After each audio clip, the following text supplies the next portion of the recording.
wouldn't you all be better off just saying that it has to have dependency and access to the water, period?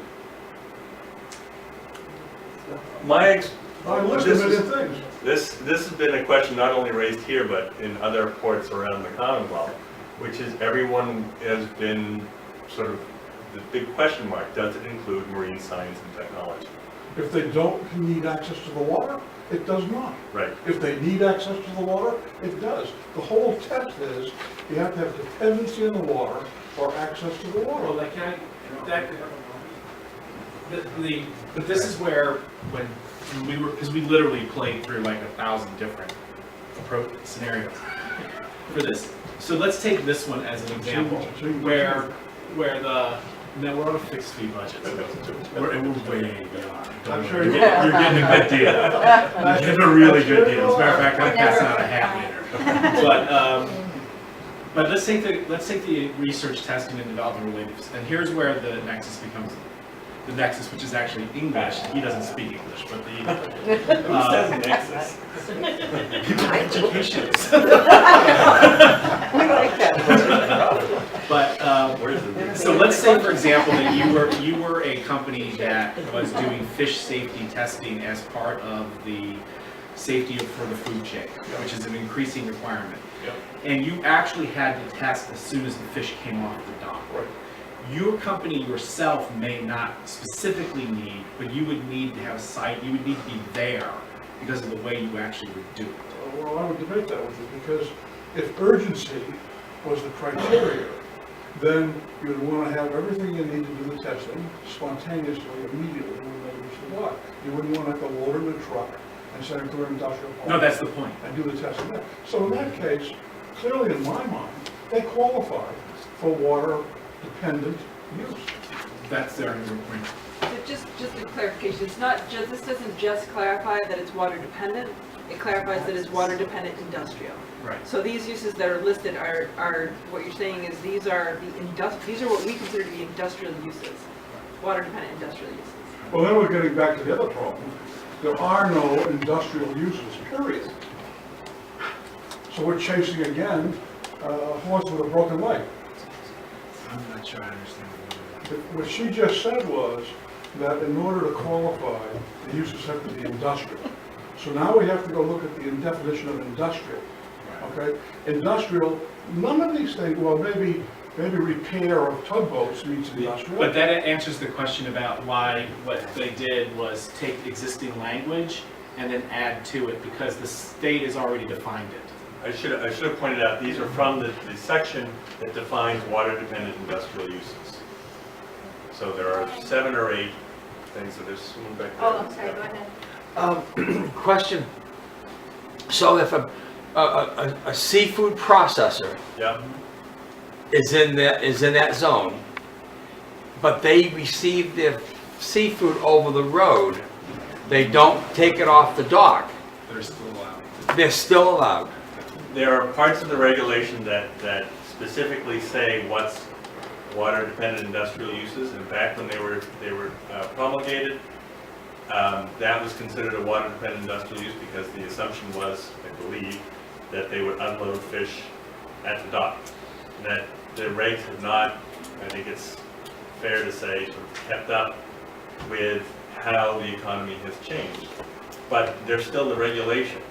So what we're trying to do here is use the existing regulations to try and push it a little bit further into the 21st century. That was our first approach, was to say there are fish processors that don't really require access to the water. Can't we make some sort of, not yet. And probably so. Can I add, Yeah. one of the things we're trying to get away with, and there's very few things that have to be on the waterfront. And so I use the example of the acoustic imaging and sensing firm. They make sensors that get deployed offshore. And they require to access coastal waters to test the sensors. Yet much of the time, they're developing the imaging and sensing inside the building, and they aren't getting out on the water. But the fact that they have to access that for development means they have to be a legitimate ocean-centric use. And so for us, this amplification, if that gives them a way to be permitted, that's what we're trying to get on the Gloucester waterfront, is that connection to ocean, to being ocean-centric industry, and yet not having to simply be, doesn't have to be on the waterfront, because an ocean acoustic firm could be up in the industrial park, but so could, as you mentioned, any of the freezers, so could almost anything along the value chain. You could bring in fish and not process it on the waterfront. It could be processed up at the industrial park, and many people would say much more cheaply. But the fact is, there's a value to doing it on the waterfront, and that's what we're trying to get in Gloucester, is that synergy. And what is that value? So I think I just got a little confused. In this zone, in the zone, you can process seafood that comes in over the road.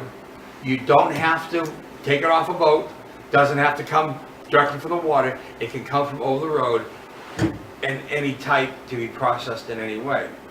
That's because that's in 1978, or whenever the regulations were written, it said seafood processing, doesn't matter where the seafood comes from, is a marine, water-dependent industrial use, period.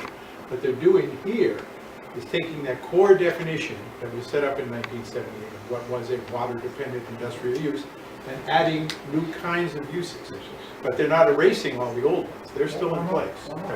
Gotcha. So like example, so this example, given the way the technology's evolved, and Tom's point about making, part of it's about how you describe what it is that you do. So the thing that Sarah talked about, where in terms of sensors that get deployed in the ocean, we would make an argument those are marine structures. I would make an argument that those would be structures because they're on a buoy or they're on Oh, something. okay, I thought you meant the, But if they were underwater submersible UUVs that go out and, scan underneath and look at, a variety of things, anything from mapping the ocean floor to, and have to be, and get repaired on shore, that's a vessel because they have a motor, they have propulsion, they have guidance, they have navigation ability, they have a bunch of different things, and that's a vessel. I mean, they're even registered. And so part of it is just to make it just clearer, that taking the existing definition, because as you can see, marine structures is broad, and vessels is broad. You realize, of course, this is not gonna help at all in developing Lost Valley. We're doing what we can. No, you're not. You have to move forward. Well, it's too bad that after a year you think that, but we try. Well, it's not your fault. There's a question, I think. We're dealing with the rules of the game. We're dealing with the rules that we got.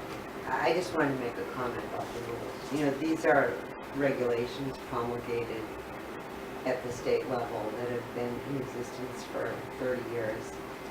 They never take away what gets put forward, and we are in a position, I think, in the planning process to have to deal with what is and make it adapt and move us into the kinds of industries that will be emerging in the 21st. We have a new kind of economy. There are new opportunities. To me, if you try to apply pure logic to the state regulations, it's never going to work. I mean, they're not framed that way. They are what they are. We have them. This is a way in which to shape, use what's there, not fight that battle, because we're not capable, we're not going to win it, they're not going to change it. And logic, clear, pure, simple logic, like you're suggesting, you would think could work on this, but they're not framed that way. Well, what's what Alice in Wonderland done too? Right, but so the point, I think what's happening here is we're trying to adapt within a framework that we didn't create, so that we can have more uses on the waterfront. Oh, I understand all that. Just as getting, But I just want to add something. We're completing the workshops for I4C2, and we've had quite a few firms step up, and when we test them against these amplifications, we think they would have a chance of being water-dependent industrial use, and not just the I4C2, but there's also a Marine Genomics Institute being created to look at different sequencing of cod, and we think that too could have something to hang its hat on with this commercial fishing facility. So if that is true and they become, they can be considered water-dependent industrial uses, I would differ with you, and I would say we have made progress. Because before they would have only been supporting commercial uses, and it would have probably made it very difficult for them to develop a property, any property. In addition on this, and this goes back to the first part of it, under this plan, you would get for most of the properties, you would be allowed to do 50% supporting uses. So there are potentials for doing some kind of combination of water-dependent industrial and supporting use on the same property. So potentially more flexibility and accessory use, which is also allowed. So there are different types of flexibility that are involved in this proposed approach.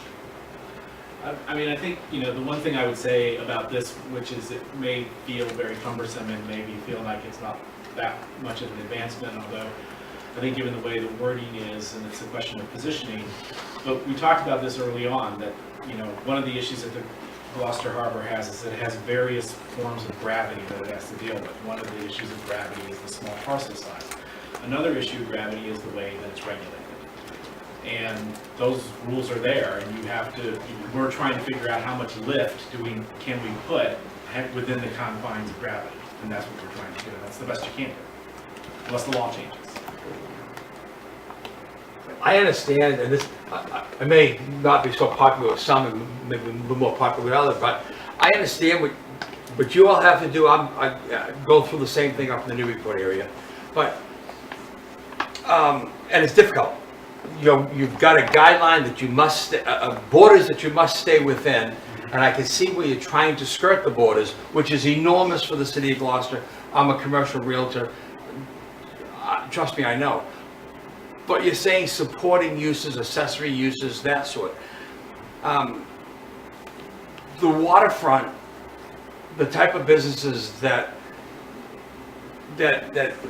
all this falls under, that fall under all of this, it's not that vast out there anymore. It's not easy to find. Most of them can be done away from the waterfront for far less money. Accessory uses.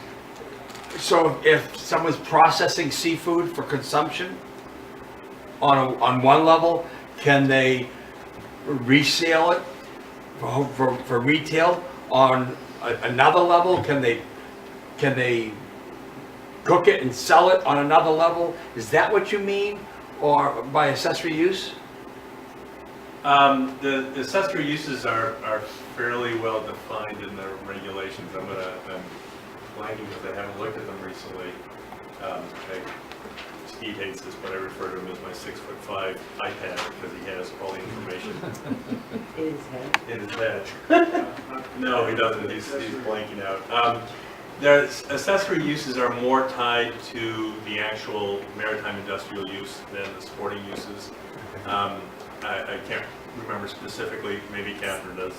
So the difference between a supporting use and accessory use fundamentally is that a supporting use can exist by itself.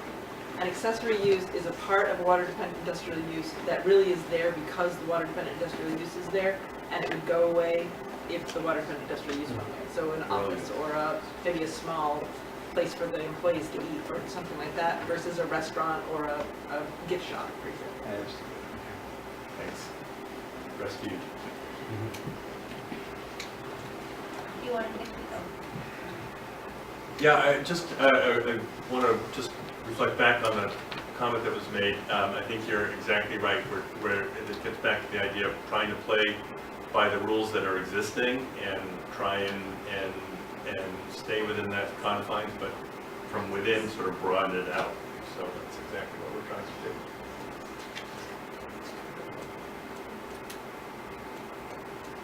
This is the third component. You're going to hear a little bit more about this tonight. So what happens with, how do you implement the plan? The part of a municipal harbor plan and the DPA master plan is what steps is the municipality going to take to implement it? And that's a pretty important part in terms of the approval. with the changes from the 2009 MHP and the master plan, this plan would continue all of the maritime industrial zoning throughout the DPA and do that as a condition of the state approval of the 2014 amendment. So it's not just, yeah, we'll get around to it, not that that's what would happen, but it's sort of, yes, we're doing this in exchange for getting the state approval of this plan. This is how we ensure that the non-jurisdictional areas of the DPA don't revert to incompatible uses. Can I ask one quick question? Sure. On the slide before, those proposals would be adapted into 310 CMR for everybody? No. Or only for Gloucester? Only for Gloucester. You can only do that as part of a harbor plan. Now, if you're another city, you can, and they're approved, chances are that you could also adopt some version of them. But they do not change the regulations. The state could if they wanted to Yes. promulgate them itself. but Yes. This doesn't, by This does itself, not doesn't change affect anything. No. A harbor The core plan, harbor. any changes to the Chapter 91 regs, either amplification or substitute provision, for that harbor only, the operative document is not. So back to your statement just a minute ago, so does that mean, and wherever hits the road, that East Gloucester is now out of the harbor plan, and all those houses are residential, will now not be zoned residential? They will be zoned, however And the they're harbor plan currently does not zoned change maritime those. industrial. But in appeasing the DPA, they're saying that the adjacent uses have to be compatible with the DPA. Residential by definition is not compatible. It's, So what happens over in East Gloucester? what I was referring to is the non-jurisdictional parts of the DPA. That So, are in the DPA. They're still in the DPA, they're just not part of Chapter 91, the green area on the map that I showed. The part that was taken out of the DPA by the CZM boundary review is now entirely subject, I believe, to local zoning. So the green in East Gloucester, and rather the DPA line, which is that red line, Yeah. and over in East Gloucester, there's all those properties that aren't part of that red line. Right. And that red line is now the DPA line, right? Boundary. What is, and let's be very specific about it, for example, where those wharfs and piers and boat yards are, what is that land from the DPA to the If road? you'd like to use this as a pointer, and you can just click that little button on the top, and that silver edge, and then you can point to what you want to see. Okay. Yeah. From here to here, what is that land in there? And all along here, it kind of came out of things. What is that going to be zoned as? Well, That was another town zoning, eh? well, it would be subject to Chapter 91, regular Chapter 91 for waterfront But properties. it's not filled. It's not going to be subject to chapter Some of 91. No, some of it is, but most of it's not. Most of it is not filled, so it's not part of chapter 91. What is it? Right now, it's currently zoned, and so chunks of it, it's a quick look, but just looking at that map, so it's hard to eyeball the dimensions. So this is MI right now, and this is MI, I think. Does that sound right? Yeah.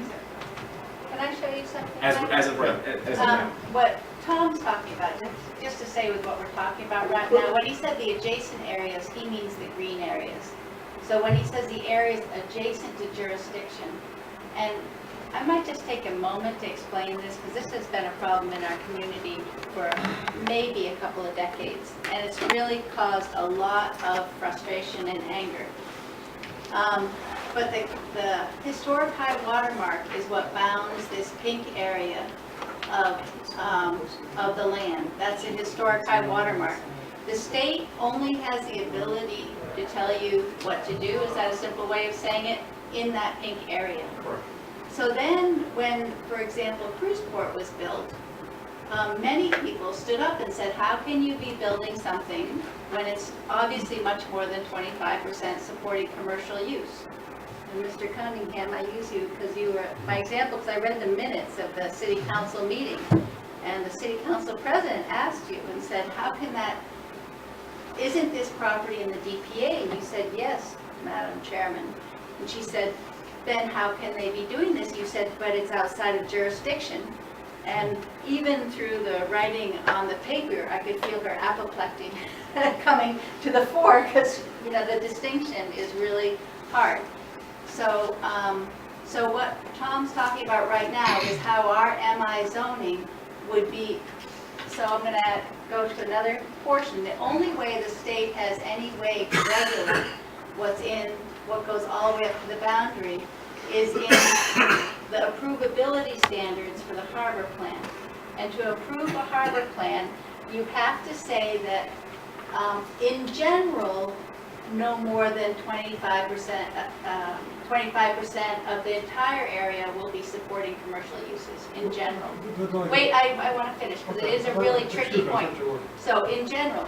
So, in our last harbor plan, by the various ways we show, they allowed us to go up to 28% supporting commercial use. They said, in general, that's pretty close. But that is the only way there's any jurisdiction up here at all. So this harbor plan is proposing 50% supporting commercial use in the jurisdictional area of each property in the pink.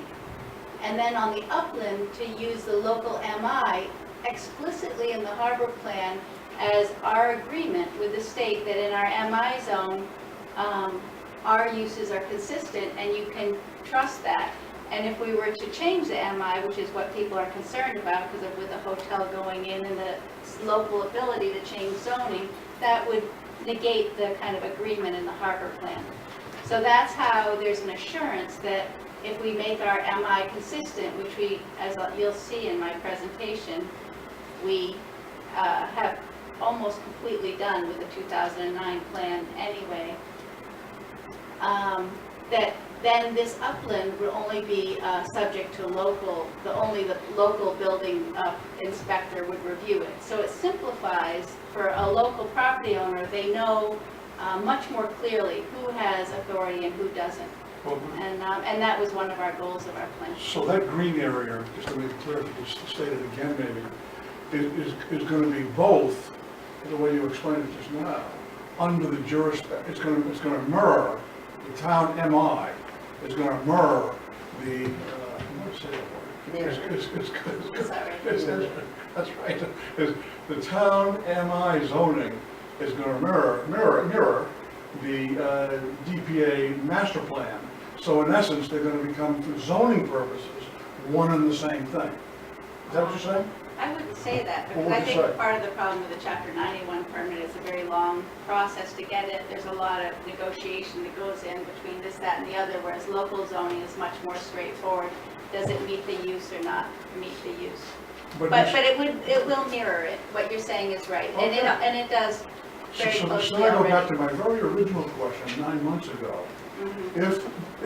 If the Chapter 91 gives the authority for the creation of a DPA, how can the DPA exceed the boundaries of Chapter 91 legally? I think those questions come up since the day we formed this harbor plan at committee, so I don't want to even go into it now. So do you want to go back to, I just want to take you back to where you were. Yep. Well, before you leave the map, just to Mike's question, the areas in Brown and East Gloucester are currently MI. We do have the authority, and we are not bound by an agreement to state to maintain them as MI. They are MI right now, and they'll stay that way until somebody changes it. The green, we are saying, we are agreeing to maintain that as marine industrial. So that's how that's the deal we make with the state. You only own the pink, but we'll agree to enforce your rules on the green too. The state will not. In return, we get our 50% supporting commercial use. We get an amplification for the kinds of uses we can do. But isn't the Chapter 91 50% anyway? No, it's 25%. And the green stays DPA? Yeah, it stays DPA. That's why there's Not that just deal. marine industrial, but DPA. Part of the DPA is subject to the city's zoning. So, One other- Right. And CCM boundary review. One other question, when you picked amplification yeah, as one area that you wanted to go back with, which is one area that is kind of spelled out that you can do in the regulations. yeah. Mitigation is also spelled out in the regulations. Why haven't you considered mitigation? Mitigation in Mitigation. terms of, Well, in the Mitigate the regulation, it says if you damages. absolutely cannot have a water-dependent industrial use, the state can consider allowing you to make a payment. If you can't improve, you have to first look to improve the wharves on the property, and if you can't reasonably do that, you can look to make a mitigation payment. For I think- example, the Cape Ann Brew Pub, when it went in, is solely a supporting commercial use, and since they had no opportunity for water-dependent industrial use, since they had no access to the water, they were allowed to make a payment over time into a port mitigation fund. And that is what the mitigation's for. yeah. I And think clearly the regulation says mitigation is an allowable method. I believe that was in the 2009. It's only allowable if you cannot, you can show, Pat, that you absolutely cannot find a water-dependent industrial use. It really took a case like the Cape Ann Brew Pub where they had no access to the shoreline to make that case. We've developed all of Boston on the mitigation. Okay. That's separate mitigation. That's correct. That's for non-water dependent projects. That's correct. Yeah. Yes. So what's likely to happen is you could own property and part of it is in the DPA jurisdictional chapter 91 and part of your property is under local inline zoning. So you're likely to do, say, one big building or one use of the property. And what you're sort of saying, it sounds a little bit complicated, but only the portion of your proposed building that is in the filled tidelands would the state look at, and then the other rest of your building would be looked at under the local inline zoning. So it's almost like you take different portions of your proposal to, on the one hand, the state, and on the other hand, locally. Even though it's one complex, it's one building. Yes. Let me go through this because it may not be that great a difference and we recognize that there are some properties that are in both. So this slide sort of explains generally how we would propose to deal with that. So I should have clarified that MI zoning continues in the rest of the DPA does not include those areas that were taken out by the boundary review. One of the things that we added that may not be in the DPA regs are things that we continually hear about and sometimes are created within DPAs that really don't belong there. So we came up with a list. Some of them are in the regs, the housing units and other residential facilities, hotels, motels, and other facilities for transit lodging. I believe hospitals are in there, and I think we expanded it a little bit. We added some of that just seemed not to belong there. There's a daycare center that was just created in a DPA in Boston that seems like, why was this put here? You know, with all the regs that are in place. And I think it's considered a supporting use or something like that. But we thought that at a minimum that no new construction or redevelopment of facilities within the entire DPA, both jurisdictional and non-jurisdictional, that the zoning should prohibit any of these new construction or redevelopments as a way of sort of a baseline. And that might provide an additional level of requirements for water-dependent industrial uses. The specific question of daycare centers, if a company wanted to set up a daycare center for its employees, is that considered accessory use? I think so. If it's required to I wouldn't want to bring in, rule that out. I mean, Yeah, if me you're, too, that's my only concern. if you could do it for a restaurant, maybe we add something apart from accessory uses. That wasn't the intent. The intent was not to Right. have. The daycare use is, in modern thinking, you want to have it included in many projects if they're willing to do it. So to exclude it on the local level would be a shame when it might be an eligible accessory use under Chapter 91. Yep. So that's just the No, one. good point. Yeah, that Paul brought up. The MHP regs also require some type of buffer area. It doesn't have to be completely encircling the DPA, but there has to be some thought given to making sure that the sort of normal uses that go on within a municipality aren't in direct conflict with those that are taking place in the DPA. So we believe that this approach to the zoning helps to address that provision of the MHP regs.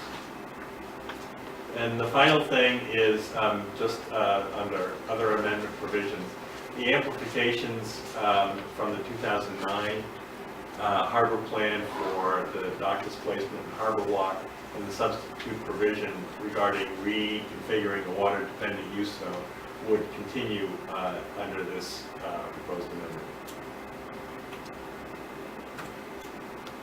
Can you go into more detail on what was dock displacement? I think that was the provision, and you all may be more familiar with it than I am, about if there's you couldn't displace a commercial. You'll see it under, when I go through the zoning here, where we said you can't displace commercial berthing without providing another equally, I forget the exact language of it, but an equally acceptable berth. So, and that was in the 2009 plan and would continue under this one. There's a harbor walk provision normally in the DPA. It's a little bit challenging to locate a harbor walk, and the 2009 harbor plan provided some additional guidance on making it easier to put in pedestrian access in the DPA. The substitute provision just meant that this happens fairly frequently. The water-dependent use zone regulations sometimes can create very oddly shaped water-dependent use zones, depending on whether you're on a pier, a bulkhead, how deep your lot is. If the lot's changed, you have a narrow lot and then a deep lot, all of a sudden the water-dependent use zone, for no other apparent reason, changes dramatically. And generally speaking, in harbor plans, municipalities are allowed to reconfigure it so it makes a little more sense. Generally speaking, you have to have the same square footage as you would if it was Chapter 91 compliant, but that's not unusual.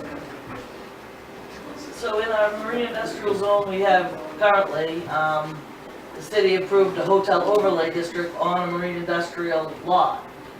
Could that be something that could be applied, or is that like off the table now because it's still in the DPA, or could the city just go in and do another hotel overlay district in the MI and skirt this protection? I think, and we want to sort of verify this as we go through the process, but this is our approach, was that if you say that at a minimum, these are the standards that will be met in zoning, in the harbor plan, and that's specifically something that the city agrees to as a result of approval of the plan, that you can't then put something on top of it that somehow changes it. You've already, and one of the Maybe that reasons should we be were... Put in there, clearly we state that. stated it, and we didn't want to get into specifics because we wouldn't want to say, well, we could keep this and do something else. We wanted to make it broad that says our zoning will not allow the following things. There aren't a lot of things listed there, but that's because that's the minimum. There's still flexibility for the municipality to create, and change the zoning, but we thought that those were the types of things that really tend to change a designated port area. So the MI zoning, there is an express statement, an express agreement in the draft harbor plan, and there will be, that says, if you agree to these other conditions, we agree that we will enforce MI zoning in the non-Chapter 91 areas within the DPA and will not change it. How are we defining MI zoning in relation to the restrictions of the DPA? See, this is why I don't want to define MI zoning, because that can always change. And I just wanted to say language that whatever the zoning is, it's not going to allow these types of things. So that's why you're not saying RMI zoning will have all these provisions, but we are saying RMI zoning will expressly not allow these. Right, we try and go simpler is better. Okay. Which it did in Gloucester, and then it still changed. No, that was not part of the DPA. If that had been part of Right. the DPA master plan, that would have been an issue. Okay. They did. I have a Two question. questions. Oh, I'm sorry. That's right, go ahead, Leslie. We're making a deal with the state around, with this master harbor plan. So we're gonna comply with all the regulations under chapter 91. We're gonna mirror our marine industrial zoning, the non-state jurisdictional part, through our master harbor plan. I think the question then becomes, is my city council, which has jurisdiction over zoning, required to adhere to its own master harbor plan or not? Because we are making an arrangement with the state under the regulations through the master harbor plan. We want this kind of flexibility, and we agree to do X, Y, and Z, and we agree to keep the state jurisdictional part largely in compliance with that. Can I answer that, actually? Yeah. I just, it's a question of who gets to vote on what, and is Paul required and the other councilors here to adhere to our plan once we submit it? I want to answer that because the state cannot require our city council to do anything around zoning. Our city council has jurisdiction over zoning. What the state has jurisdiction over is allowing us additional flexibility, the 50% supporting commercial use, the amplifications in the harbor plan.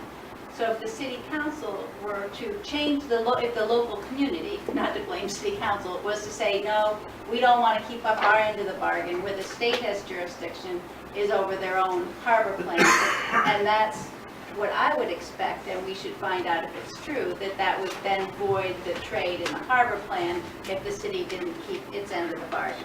That's right, and harbor plans have to have, there's a provision in the regs that the municipality has to enact that supports the harbor plan.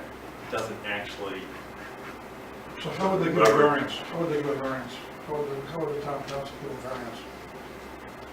I don't know the process in the city, so I don't.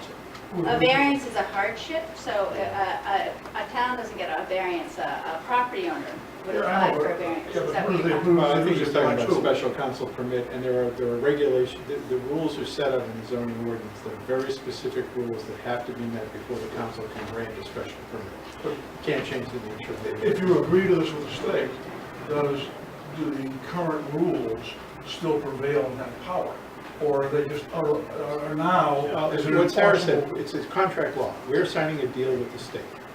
We are agreeing to do certain things. If we fail to uphold our end of that deal, then they can abrogate their end of the deal and say, go back to the original, you're going back to 310 CMR as written liberally. It's a great deal. So there's leverage, there are conditions that essentially, even though the state does not control what the city does to the council, the deal is made and struck, so people adhere to it. The plan is the piece. But Sarah's right, if we wanted to go ahead and change the zoning and say, we want an amusement park on the fish pier, we could do it. But the state would come in and say, well, no, Right, you've broken the deal, so we now take control. I just think it's really important to draw out for people where the leverage points are in making this deal through this plan. Because you might not have absolute control, but to act in the way you just suggested would bring a whole set of consequences.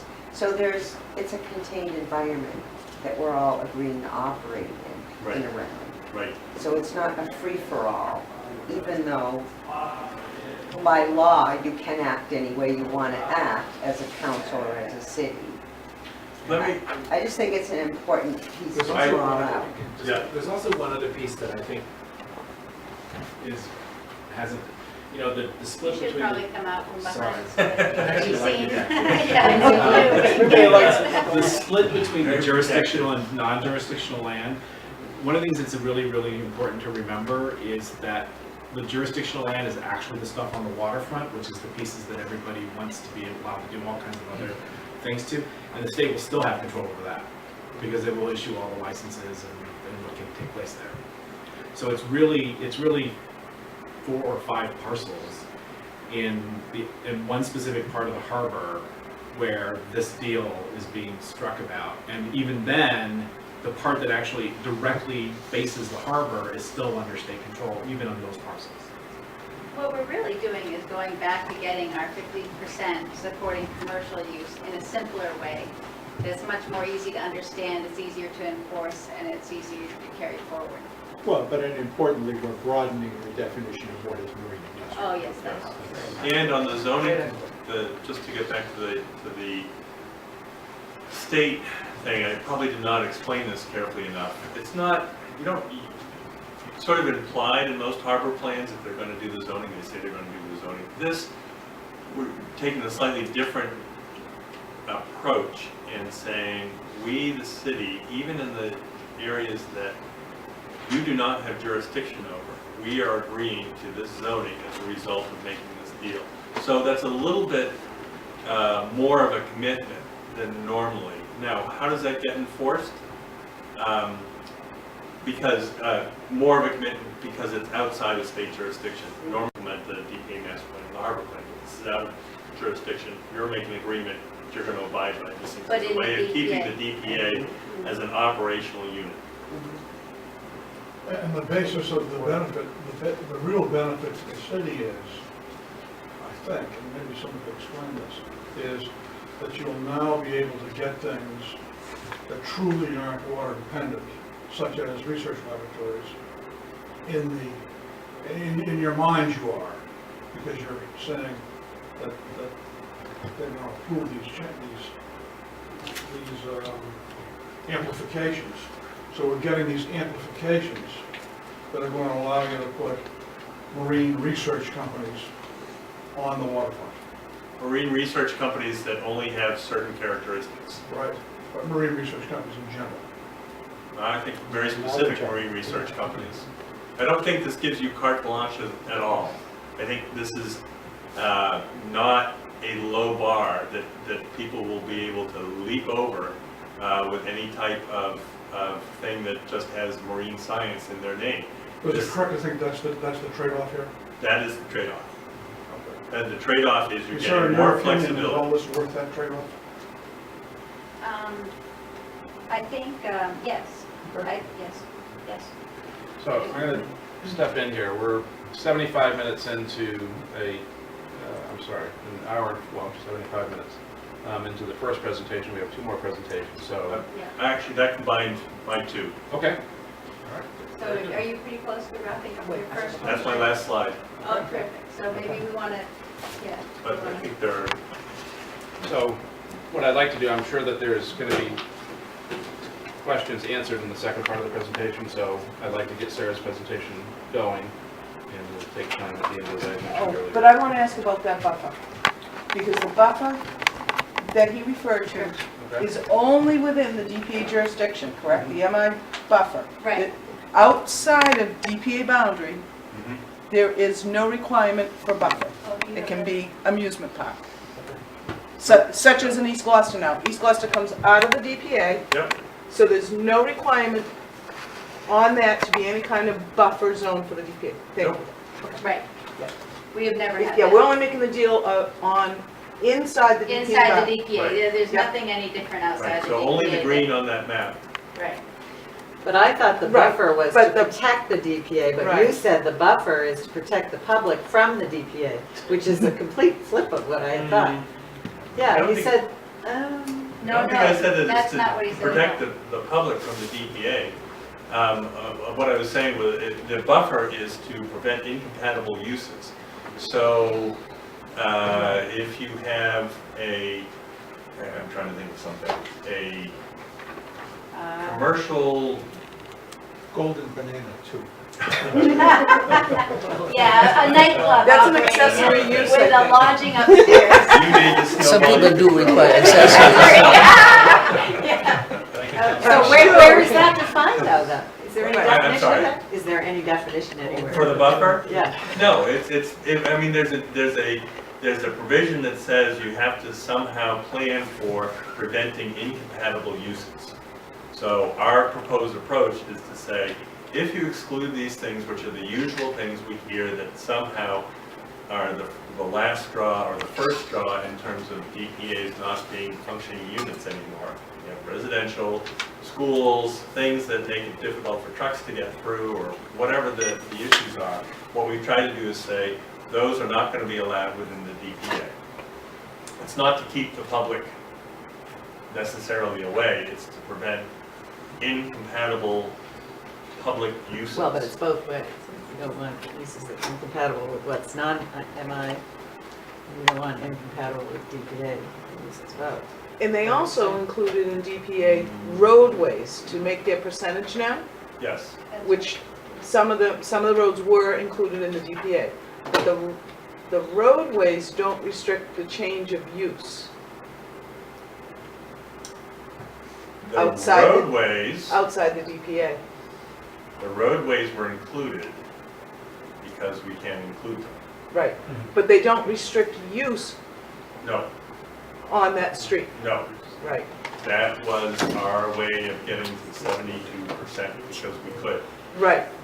So that was, and it does specify traffic in DPA regulation. In terms of compatibility, Right. yes. New regulatory framework, even though we had presented it and digested. And I think there was a lot of concern about what does it mean to have local zoning in partnership with the state. There was also some consideration of, if you go to your harbor plan, as I know the committee has and that you can find on the website, that there is a section in 5-4 in which we lay out all the zoning changes that the city agreed to undertake or suggested to undertake in exchange for the 50% supporting commercial use. So I wanted to go through each one of those.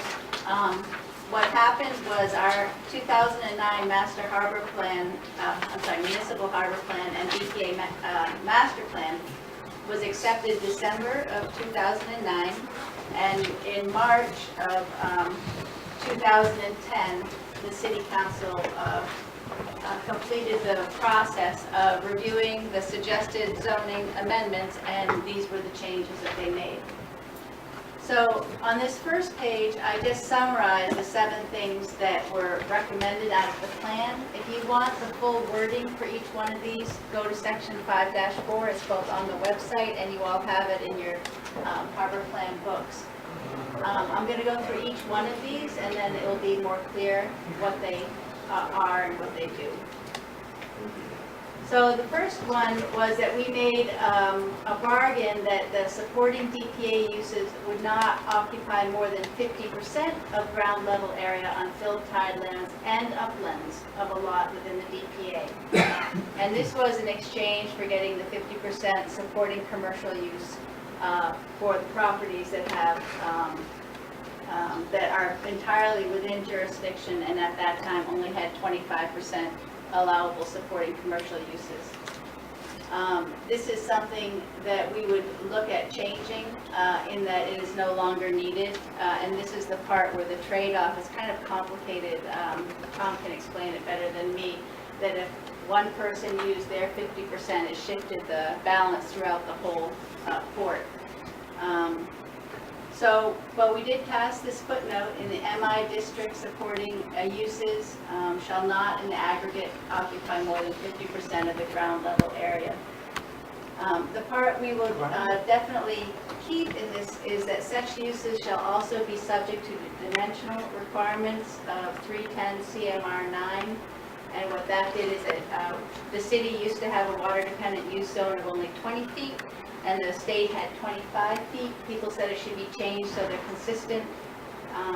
What we've found, Greg and I, who's here because he's the better expert than I am, and in consultation with the council, that it's better to reference the state code than to write a number in, because then if the state code changes, you're always out of sync all over again. And that in the MI district, no use shall be permitted unless it provides access to waterborne vessels. The second one we did is special permits in the Marine Industrial District always required the consideration of these 5 areas. that the special permit granting authority would just consider the effect of these factors such as displacing existing water-dependent uses. And we strengthened it to say that they would not, that the proposed use will not displace an existing water-dependent use. The proposed use will not preempt or interfere with the existing or future development of water-dependent uses of the project site. The proposed use is compatible with the working waterfront character. The proposed project will not displace existing commercial vessel berthing, and that the proposed use will not adversely affect the preservation of water-dependent uses on surrounding properties. These were strengthened because as the flexibility was granted, especially around Harbor Cove, where all those properties are 100% within jurisdiction, to get 50% supporting commercial uses, the state required that we strengthen the provisions for protecting the existing water and industrial uses, and that is what we did.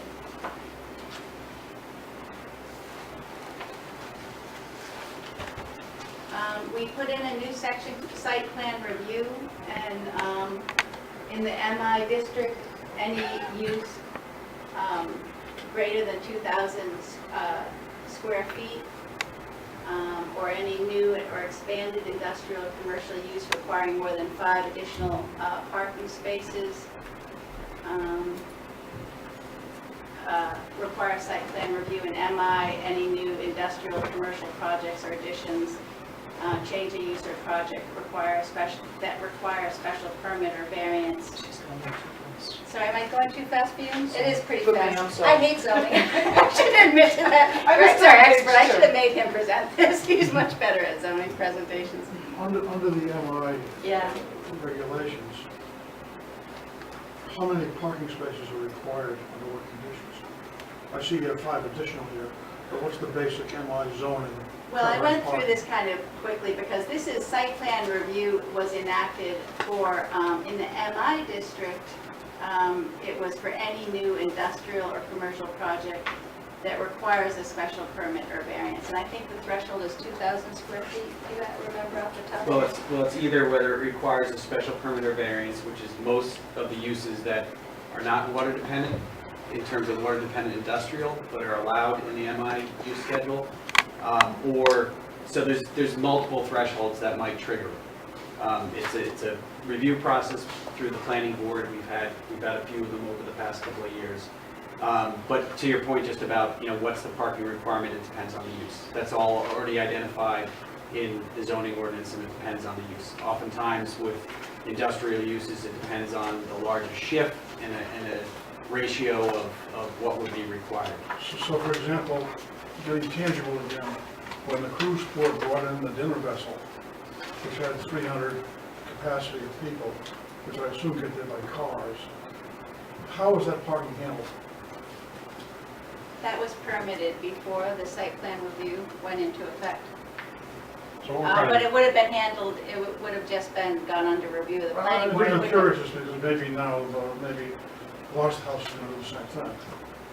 Site plan review isn't a way of trying to sabotage projects. It's a way of conditioning them so that the benefits, either sidewalks or buffers to adjacent properties, it's just a way of considering the kinds of effects the use will have and having the planning board buffer them. Is that correct? Or mitigate them? In this particular case, these are instances where there's some of that cross-referencing with the DPA regs.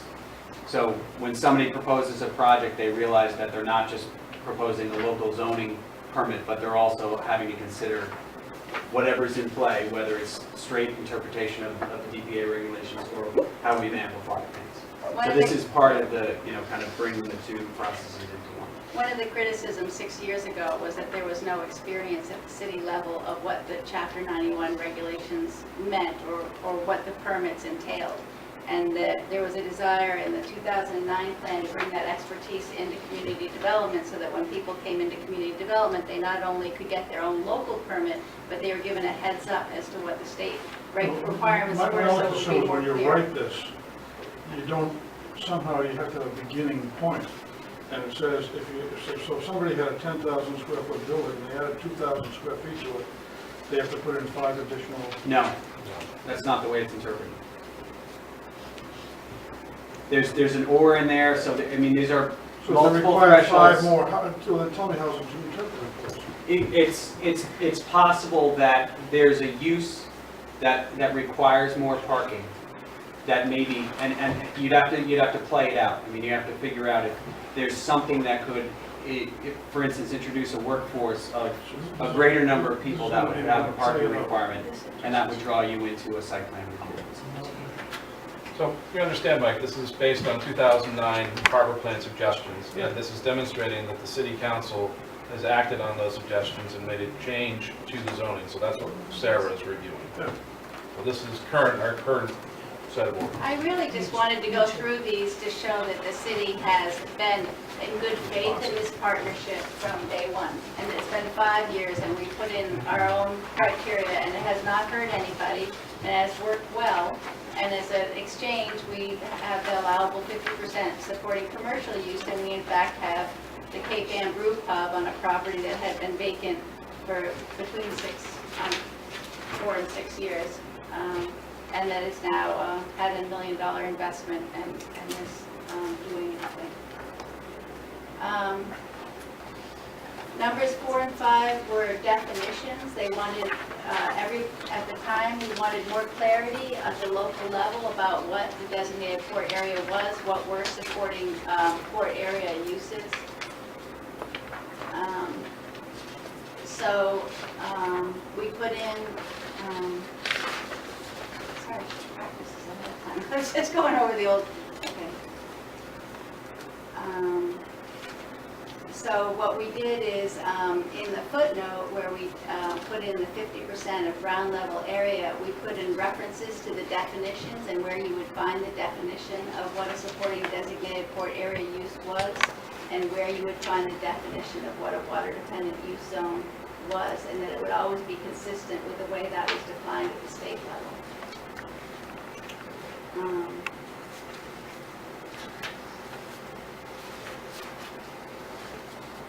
The last thing we did is in the 2009 harbor plan, which you all have, is the complete set of uses from the City of Gloucester zoning ordinance use tables is listed, and the ones in which uses were recommended for change were these, and these were the ones that were enacted by City Council in a vote of the City Council.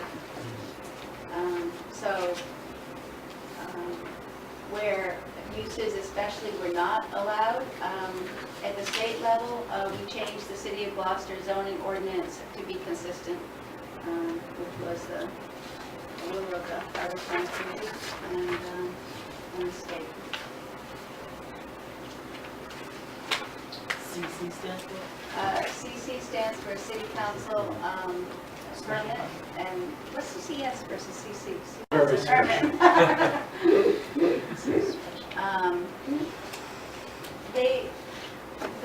A lot of people felt like part of the difficulty in permitting on the waterfront was that there were different water-dependent use zones at the local level versus state. There were different uses allowed in one place or another, and that was very confusing to people. They'd go into the local building inspector, a use would be allowed. They would say, oh, sure, you can do motor vehicle sales, and then they go up to the state level and say that's absolutely prohibited.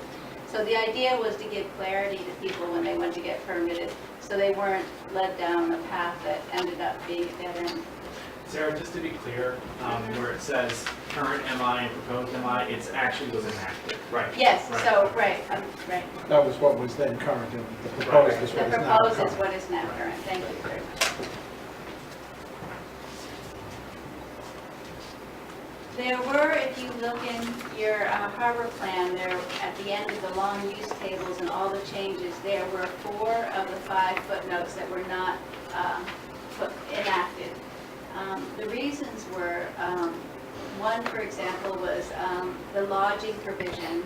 We had proposed to limit it to short-term living quarters for persons engaged in commercial fishing or other marine passenger or cargo business. But in our zoning ordinance in the City of Gloucester, we regulate uses. We don't regulate who gets to take part of those uses. So this wasn't something, and so as we moved forward on doing our own zoning, we had consultations with the state and with the city council and with our legal counsel. And our legal counsel said you can't just say who can live in a building in the zoning code. The number 2 was just noting that the Chapter 91 regulations for DPAs prohibit new buildings primarily devoted to office space below the historic high water line. Our zoning code is just not in the habit of making random notes. So there just was no way for us to enact that. It's not linked to anything that we do. It is in the harbor plan, but that's where you would find that. There were 2 uses that had footnote 3, stonemason yards and ice houses. And they were intended to be yes, if water dependent or marine related. My best memory, and from talking with Greg and what we did back then, I think since it was only 2 uses, stonemason yards and ice houses, we just simply didn't think that warranted a footnote.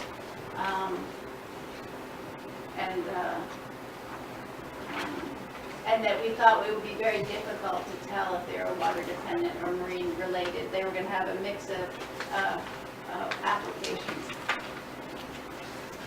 So we did not put that footnote in, and if anyone else has better memory, I could search through the city council minutes if people were curious. And then the last footnote 4 was just designated that use was not a supporting designated port area use, and that didn't make any difference to the city of Gloucester permitting, and we thought it was confusing. So that also was not included. Other than that, everything that was recommended was included, and it's been a partnership that's given us more flexibility in the DPA, not enough, and I think that's why we moved forward with having maritime summits and looking for uses and figuring out what a 21st century port looks like, and that's the basis of what we're trying to do now with this harbor plan committee, with a new approach that I think is more simpler and continues that work. No one's going to have any questions because they know how much I hate zoning. No, if you do, that's why I had Greg come. I'm like, please come. I have one question. Is it currently written to specify ground level area, or is that an additional word? Our footnote is exactly how it was worded on the slide. I think it says ground level So area. it's always referred to ground level area? Yes, it always has. Thank you. I would just say those things that you took out were put in there for some reason that we might not be able to think of right now, so I would be curious why they were put in there.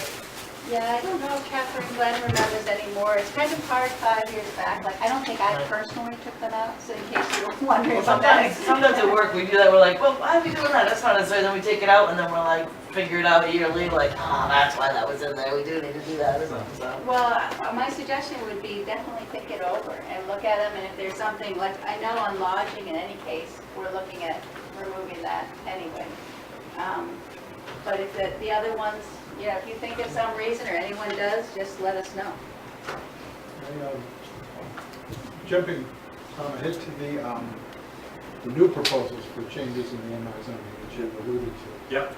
Talked about daycare. It also occurs to me that schools, I know there's at least one idea around that a research institute on the harbor might have an apprenticeship program or something like that. So can we perhaps craft the language so that daycare in schools are prohibited unless they're accessory to a defined not supporting just accessory? Hey guys, bringing it back up, because I thought he Yeah, referenced I trades. did. I said unless the school is related to marine Oh, science yeah, and just- technology. Yeah. But I think the daycare one, I hadn't thought about that, and I think that's a good addition.